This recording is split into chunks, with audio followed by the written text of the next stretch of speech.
서로 축복하겠습니다. 주님의 십자가를 바짝 따라갑시다. 네, 한 번 더 축복할까요? 순종이 복받는 지름길입니다. 할렐루야. 예, 오늘은 제22차 특세 14번째 시간입니다. 오늘은 놀라운 은혜 용서라는 제목으로 하나님의 말씀을 전하도록 하겠습니다.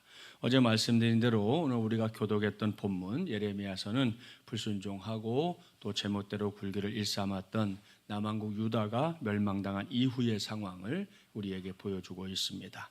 오늘 주신 말씀도 그걸 직접적으로 그것도 가감없이 알려주고 있는데요. 그게 뭔지 관심을 가지고 본문 17절 함께 봉독해 보겠습니다. 이스라엘은 흩어진 양이라 사자들이 그를 따르도다. 처음에는 아수르 왕이 먹었고 다음에는 바벨론의 느부갓네살 왕이 그의 뼈를 꺾도다. 여러분, 이 말씀 매우 비유적인 말씀입니다. 이걸 토대로 그림을 그려본다면 어떤 그림이 나올까요? 아마도 이렇게 그려볼 수 있을 겁니다.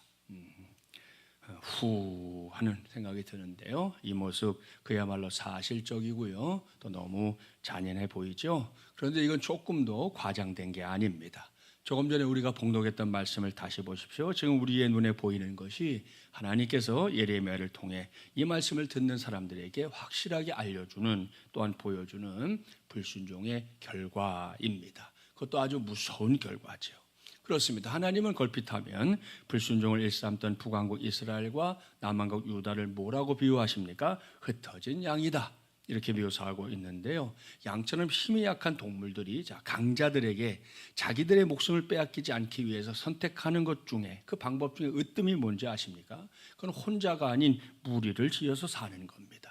여러분이 알다시피 제가 작년 여름에 몽골 단기 선교 다녀왔는데요. 그때 들판에서 봤던 양무리들 한마디로 대단했습니다. 선교사님 얘기를 들어보니까 보통 수백 마리의 양무리가 기본이라는 거예요.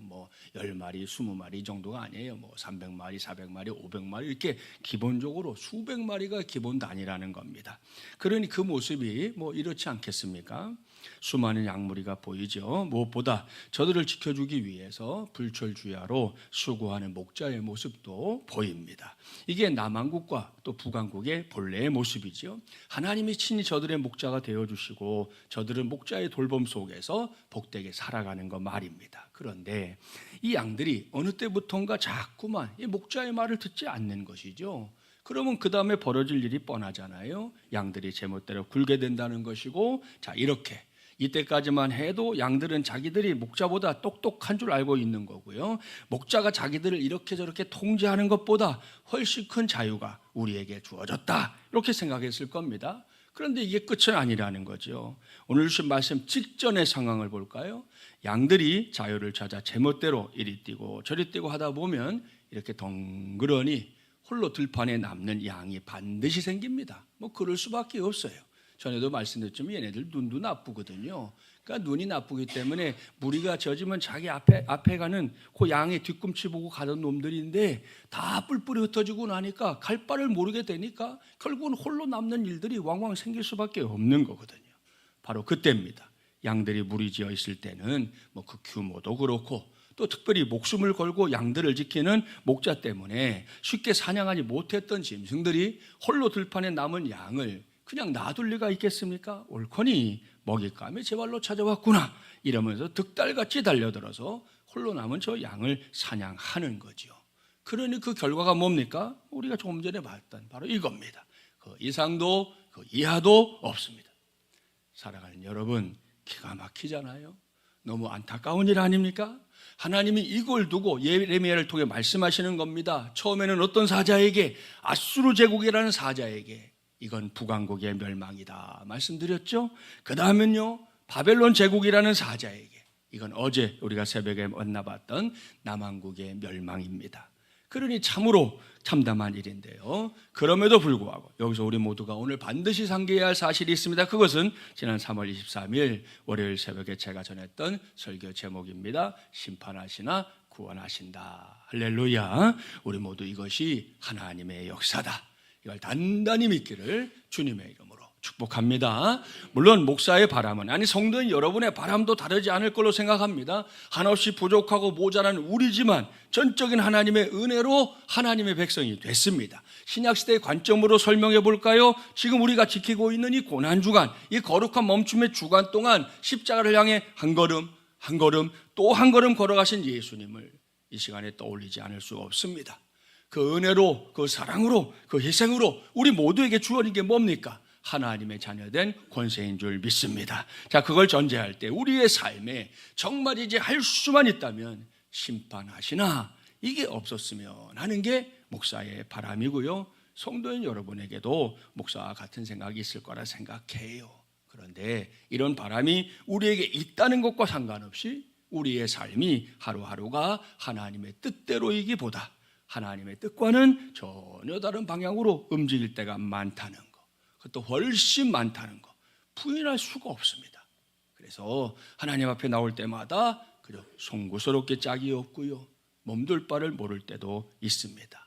그렇다고 할지라도, 그게 우리의 실체이고 부끄러운 모습이라 할지라도 우리가 반드시 믿어야 하고 반드시 기억해야 하는 것, 그게 심판하시나 구원하신다, 바로 이것인 줄 믿습니다. 할렐루야. 자, 오늘 주신 말씀도 그걸 우리에게 가르쳐 주거든요. 자, 18절 19절 교독해 볼게요. 그러므로 만군의 여호와 이스라엘 하나님이 이와 같이 말하노라. 보라, 내가 아수리의 왕을 벌한 것 같이 바벨론의 왕과 그 땅을 벌하고,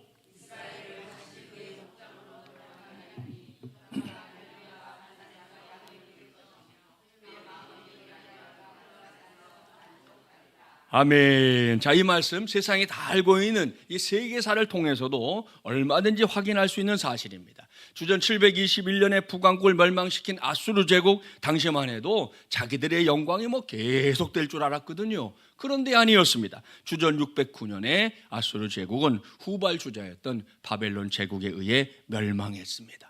자, 그렇다면 바벨론 제국은 또 어떠냐? 당시에 신흥 제국으로 영토 확장에 힘썼던 바벨론 제국에 의해서 주전 586년에 남왕국이 멸망한 거거든요. 그때 시드기야 왕이 두 눈을 뽑혔던 겁니다. 자, 이렇게 승승장구하던 바벨론 제국, 아수르 제국처럼 자기들의 영광이 계속될 줄 알았죠. 그런데 이번에도 아니었습니다. 주전 539년에 페르시아 제국의 고레스 왕에 의해서 그 거대했던 바벨론 제국도 망하고 말았습니다.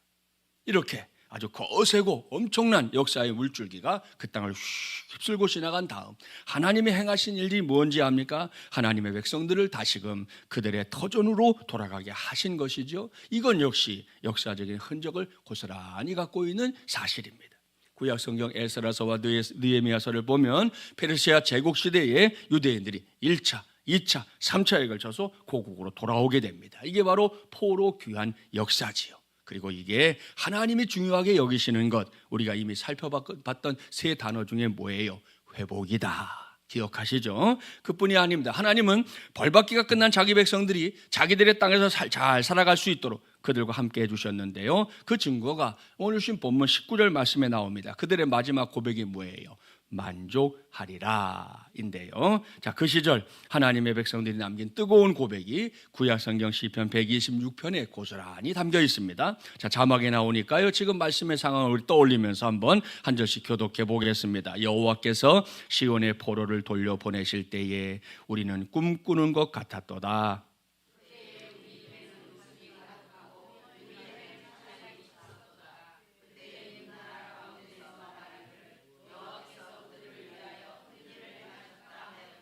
여호와께서 우리를 위하여 큰일을 행하셨으니 우리는 기쁘도다. 눈물을 흘리며 씨를 뿌리는 자는 기쁨으로 거두리로다.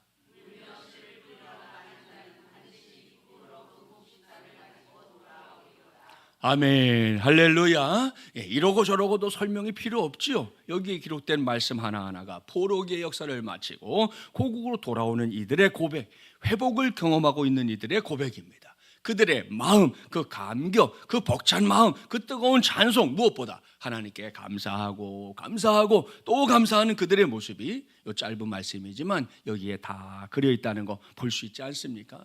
여기까지 그야말로 시간적으로는 길고요, 내용적으로는 어마무시한 역사가 이어지고 있는 건데요. 하나님이 이러한 역사를 주도하시고 자기 백성들에게 벌 주셨던 하나님이 그들에게 다시금 이렇게 회복의 기회를 주신 궁극적인 이유가 뭐냐? 그 해답이 오늘 본문 20절에 아주 정확하게 기록되어 있지요. 함께 봉독해 봅니다. 여호와의 말씀이니라. 그날 그때에는 이스라엘의 죄악을 찾을지라도 없겠고 유다의 죄를 찾을지라도 찾아내지 못하리니 이는 내가 남긴 자를 용서할 것임이라. 아멘. 할렐루야. 사랑하는 새벽 여러분, 여기에 오늘 제가 쭉 말씀드렸던 역사적인 사실들이 마치 퍼즐이 맞춰지듯 연결되고 또 연결된 이유가 정확하게 들어있습니다. 그리고 저는 오늘 그걸 설교 제목으로 삼았습니다. 놀라운 은혜 용서, 이거 말입니다. 자, 용서, 우리가 이미 알고 있는 참 좋은 말, 참 귀한 말입니다. 그렇다고 해서 이게 가벼운 말이냐? 그건 결코 아닙니다. 먼저 용서라는 단어, 사전적인 정의를 보면요, 지은 죄나 잘못한 일에 대하여 꾸짖거나 벌하지 아니하고 덮어줌, 이렇게 되어 있습니다. 우리가 흔하게 알고 있는 의미 그대로지요. 자, 그렇다면 이게 쉽습니까? 모두가 이구동성으로 말할걸요? 아니요, 결코 쉽지 않습니다. 언젠가 제가 잘 아는 목사님이 설교 중에 이렇게 질문하는 걸 들었던 적이 있어요. 예수님이 베드로에게 70번씩 7번이라도 용서하라, 이렇게 말씀하신 걸 놓고 했던 질문입니다. 과연 이 세상에 이런 용서가 가능한 관계가 있겠는가? 여러분도 한번 생각해 보세요. 그야말로 서로 죽고 못 사는 친구, 흔히 죽마고라고 하죠. 그런 친구 사이에서 70번씩 7번 용서하는 게 가능할까요? 어림도 없습니다. 이건 형제간도 마찬가지, 결코 가능하지 않고요, 연인 사이에서도 부부 사이에서도 어림도 없습니다. 자, 그런데 이 세상에 이런 용서가 가능한 관계가 딱 하나 있다는 거죠. 그건 부모와 자식의 관계입니다. 그렇습니다. 부모와 자식 사이에는 모든 게 이해되고 용서가 된다. 물론 그 과정에서 부모와 자식이 서로 대립하기도 하고요, 각자의 주장으로 상대방을 설득하려고 안달하기도 하고, 그러다 보면 상처를 주거니 받거니 할 때도 있지만, 그래도 마지막은 70번씩 7번이라도 이해와 용서로 끝나는 관계, 그게 부모와 자식이라는 겁니다. 이 고개를 끄덕이게 되는데요, 그래서 항상 부모는 항상 부모고 자식은 항상 자식이다, 이런 말도 있지 않나 생각하는데요. 그런데도 용서는 결코 쉬운 게 아니다, 이 말에 이의가 있을 사람 우리 중에 없을 거예요. 무엇보다 용서는 용서해 주는 쪽과 용서를 받는 쪽, 이렇게 관계가 형성되는 일인데요, 이게 어느 한쪽도 쉽고 어느 한쪽은 어렵고 이런 게 아닙니다. 조금 전에 부모와 자식의 관계를 말씀드렸는데요, 용서를 받아야 할 자녀의 입장이 여러 가지로 어렵고 그 마음이 달달달달 볶인다는 거 다들 알 겁니다. 왜요? 우리가 다 경험해 봤기 때문입니다. 그걸 이 시간에 말할 수는 없겠지만 얼굴로라도 나는 아닌 척 그렇게 하지 마세요. 여러분도 다 해봤던 거예요. 남의 얘기 아니에요. 우리가 다 그랬으니까. 내가 용서받아야 할 뭔가가 있다는 걸 확인한 순간부터 아시죠? 일단 마음이 철렁. 그런 나의 잘못이 드러나면 드러나는 대로 이게 힘듭니다. 용서받아야 할 순간이 기다리고 있기 때문이지요. 그런가 하면 아직 나의 잘못이 안 드러났어도 힘듭니다. 왜? 조만간, 그리고 언젠가 그 잘못이 드러날 걸 나도 알고 있기 때문입니다. 이래서 용서받는 게 어렵다, 이런 말씀입니다. 자, 그렇다면 용서하는 쪽은 쉽습니까? 그것도 아니에요.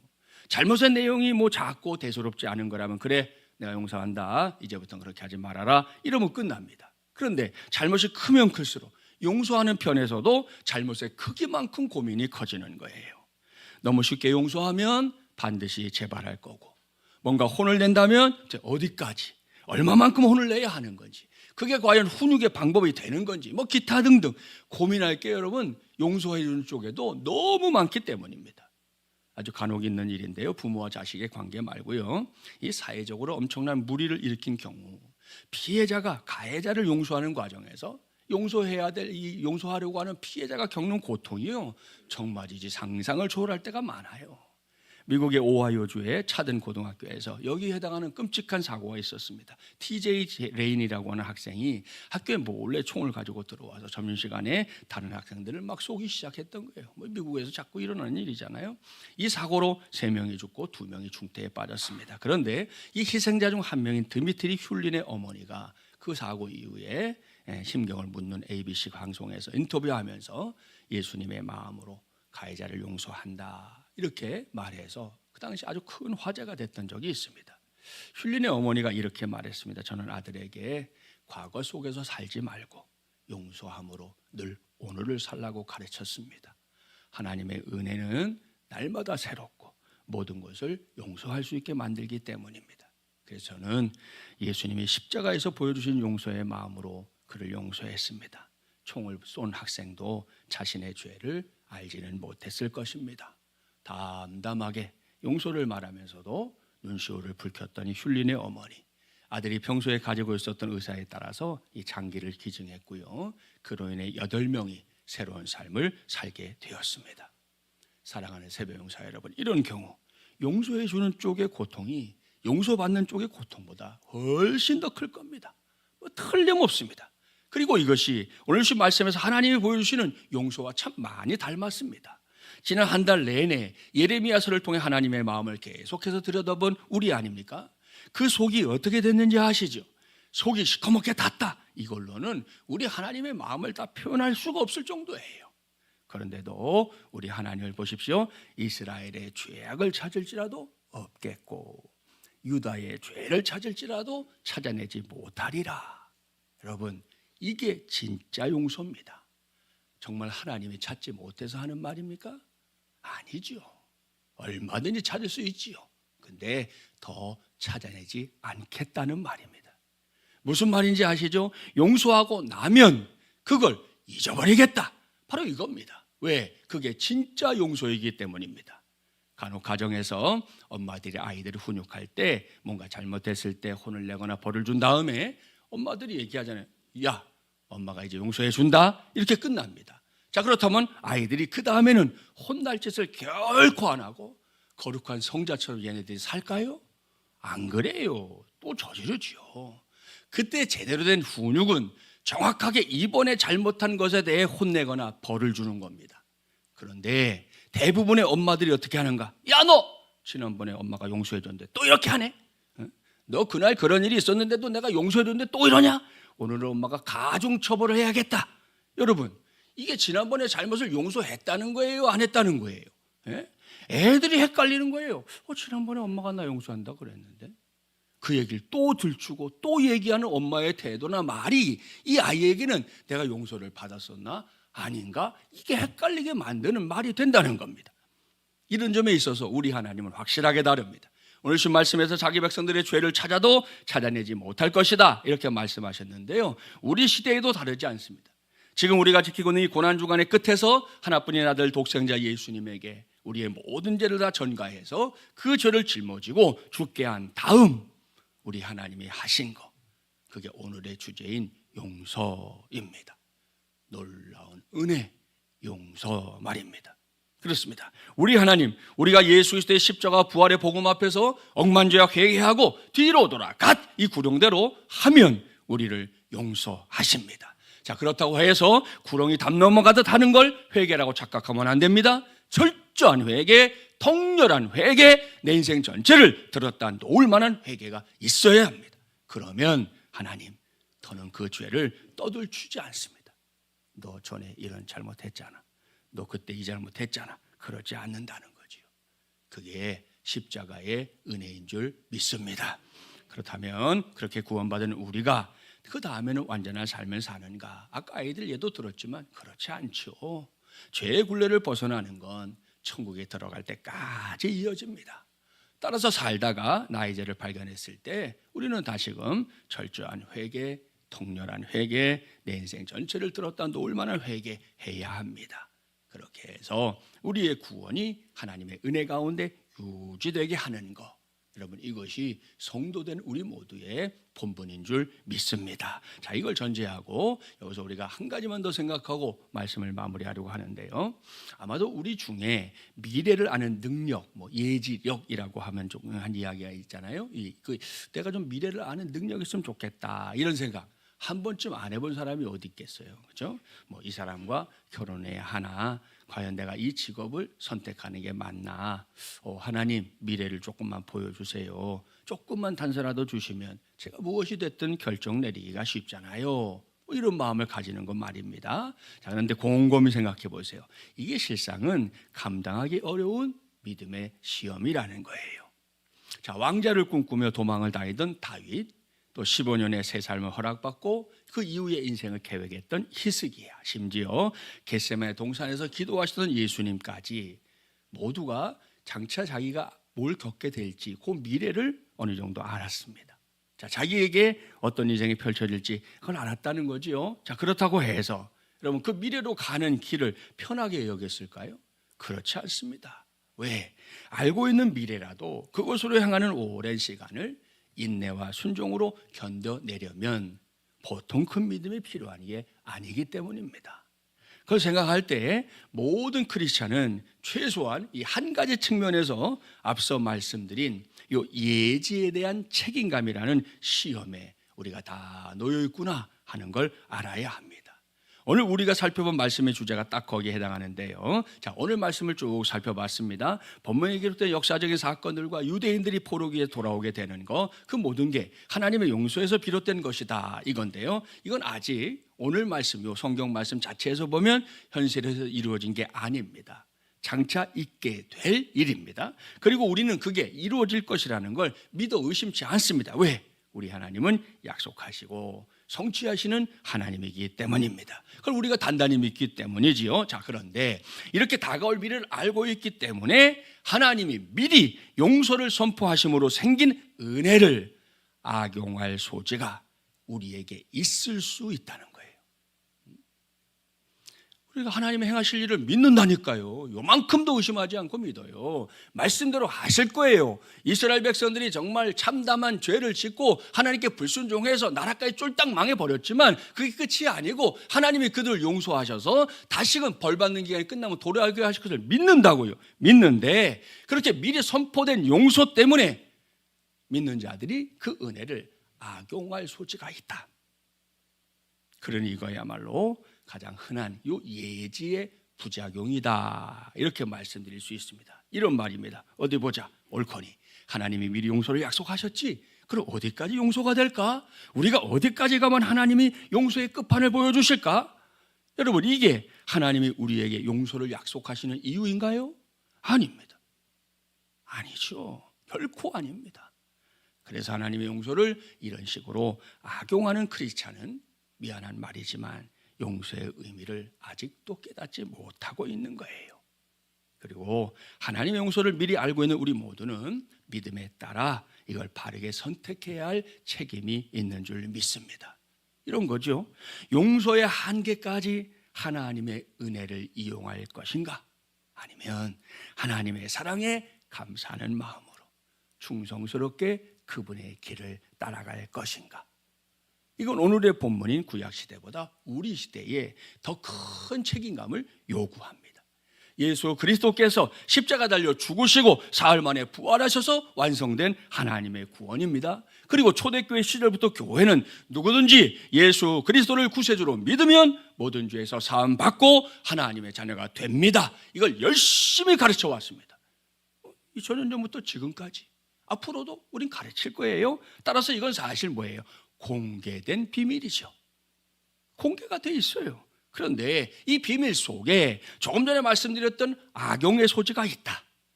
오늘날 예수 그리스도의 복음이 값싼 복음이 됐다는 자석의 소리가 바로 그걸 말해주는 겁니다.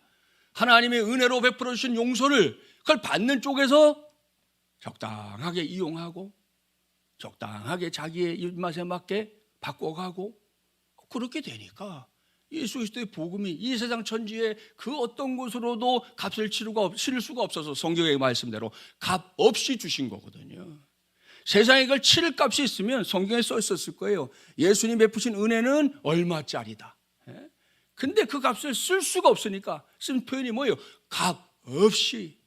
하나님만이 전적으로 책임지시고 우리가 베푸신 은혜의 규모가 값 없이거든요. 근데 그걸 듣는 사람들이 값 없이 공짜네. 꼭 공짜라는 말이잖아.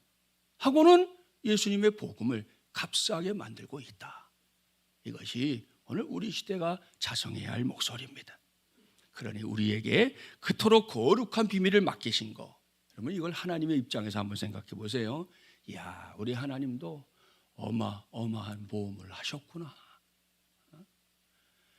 하나님이 이렇게 하시면 사람들이 다 좀 따라주길 바라셨지만 사람들이 그걸 바라는 대로 하지 않을 거라는 것도 모르진 않으셨을 텐데 그걸 하셨잖아요. 선악과도 마찬가지예요.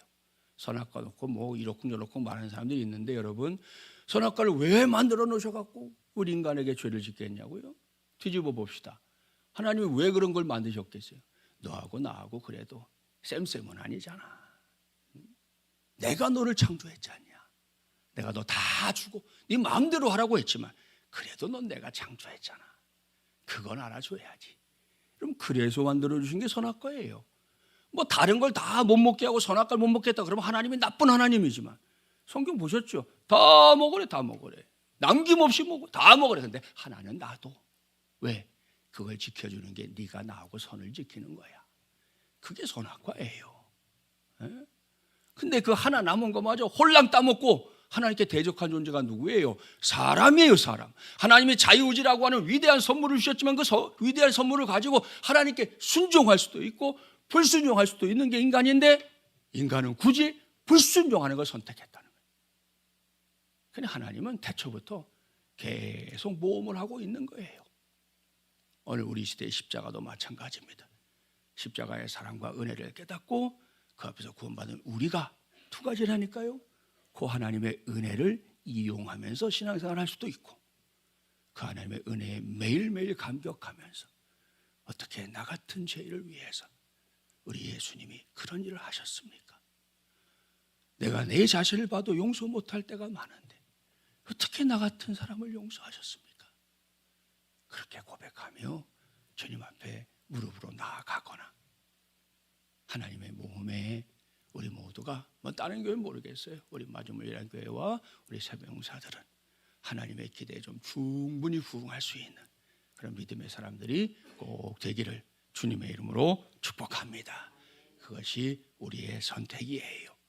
말씀을 마무리합니다. 오늘 저는 놀라운 은혜의 용서라는 제목으로 하나님의 말씀을 전했습니다.